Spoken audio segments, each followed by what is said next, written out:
1992-ci il 26 fevral Xocalıda axıdılan günahsız qan yaddaşımızdan heç vaxt silinmədi. O gecə susmadı, unudulmadı. İllər boyu qəlbimizdə daşıdığımız ağrı, səbr və ədalət çağrışı bugün zəfərə çevrildi.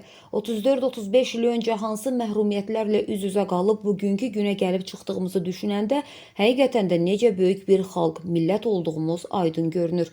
Bugün varlığımızın banisi olan Heydər Əliyevin adını fəxrlə çəkə bilirik. Amma o zaman Heydər Əliyevin ismi bəzən kimlərinsə həyatı bahasına başa gəlirdi. Amma Cahangir Hüseynov qorxmadan, çəkinmədən ali kürsüdən Heydər Əliyevi vətənə çağırdı. Bir müddət sonra isə gülləbaran edilərək sui-qəsdə məruz qaldı. Amma yenə də susmadı. Əsrin soyqırımı törədildikdən sonra ölkədə hərc mərciliyi baş alıb gedirdi. O dövrün idarəçiləri torpaq yox, kreslo uğrunda mübarizə aparırdı. Ölkədə yaranmış xaos və vətəndaş müharibəsi təhlükəsi Heydər Əliyevin rəhbərliyə gəlməsini tələb edirdi.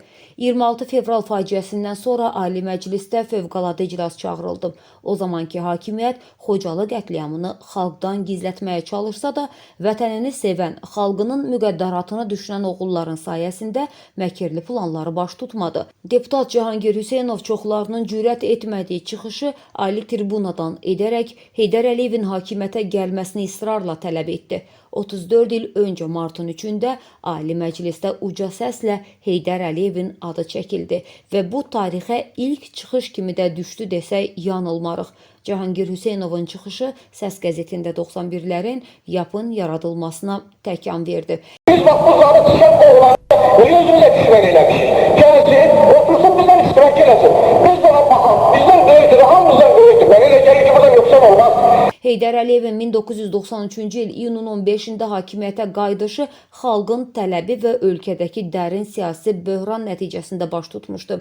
Gəncə qiyamı fonunda xalqın dəvəti ilə Bakıya gələn Əliyev Ali Sovetin sədri seçilərək sabitliyi bərpa etmiş, 3 oktyabr 1993-cü ildə isə prezident seçilmişdi. Müstəqilliyin ilk illərində xalqımız qarşıya çıxan mürəkkəb problemlərin həllini, xilaskarlıq missiyasını Heydər Əliyevin hakimiyyətə gəlməsində görürdü. 91-93-cü illər ölkəmizin müasir tarixində hərc-mərclik, özbaşınalıq və qeyri-peşəkar idarə etmə dövrü kimi xatırlanır. Dövlətin suveren mövcudluğuna təhdid yaradan bütün amillər həmin dövrdə ölkəyə səriştəsiz və qeyri-peşəkar şəxslərin rəhbərlik etməsinə görə baş vermişdi. Bu dəvətin də çağırışını Cahangir Hüseynov başlatmışdı. Hər kəs gəlib 3 ay, 5 ay, 1 il vəzifədə olmaqdansa bir dəfəlik Heydər Əliyevin gəlişini məqbul hesab edən Hüseynovun tarixi çıxışı hələ əsrlər boyu qulaqlardan getməyəcək. Burada gəlin oyunları qutaraq. Bu oyunlar başlayıb 88-ci ilin fevral ayından. Keçən ilin may ayının 18-də biz burada Ali Sovetə sədr seçəndə qaldırıb baxa bilərsiniz. Mən çıxış elədim, göstərdim ki, gəlin dövlət şurası yaradaq.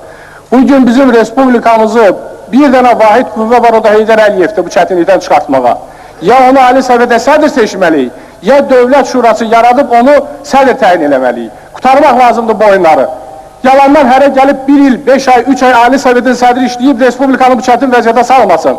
Artıq respublikanın torpaqlarının onda bir hissəsi gedib və hücumlar da davam edir. Artıq qardaş qırğını var. Əlimiz qana batıb. Düzgün danışmaq lazımdır. İndi də oyun oynayırıq. Kimsə öz vəzifəsinə görə, kimsə öz keçmiş ambisiyalarına görə, kimsə öz çətinliklərinə görə. Mən üzümü Heydər Əliyevə tuturam. Bizim ağsaqqalımızsınız, böyümüzsünüz Heydər Əliyev. Ancaq sizdən bir xahişim var. Gəlin bu xalqa, bu millətə siz bir ata kimi, bir böyük kimi rəhbərlik edin. Siz bu millət çətin vəziyyətdədir, bizi Fələstinin gününə salıblar. Bizim milləti çox acınacaqlı vəziyyət gözləyir. Bizim təhlükəli düşmənimiz ermənilər o qədər də sadə düşmən deyil. Konstitusiyanın 121-ci maddəsinin 9-cu bəndində göstərilir ki, Azərbaycan Respublikası prezidenti bu və ya başqa səbəblərə görə öz vəzifələrini daha icra edə bilmədikdə, Azərbaycan Respublikasının yeni prezidenti seçilənədək onun səlahiyyətləri Azərbaycan Respublikasının Ali Sovetinin sədrinə keçir. Biz bugün bütün səlahiyyətləri, yəni prezidentin səlahiyyətlərini Ali Sovetinin sədrinə konstitusiya əsasında verməliyik. Vətən müharibəsində qazanılan zəfər göstərdi ki, Heydər Əliyevin əsasını qoyduğu dövlətçilik konsepsiyası yalnız bir dövrün deyil, bütövlükdə müasir Azərbaycanın inkişaf fəlsəfəsidir. Beləliklə, Heydər Əliyevin siyasi irsi qurtuluşdan başlayaraq inkişafa və zəfərə qədər yüksələn dövlətçilik konsepsiyasıdır. Bu konsepsiya müstəqil Azərbaycan dövlətinin tarixi taleyini yalnız qorumaqla kifayətlənməyib, onu güclü və nüfuzlu regional faktora çevirib.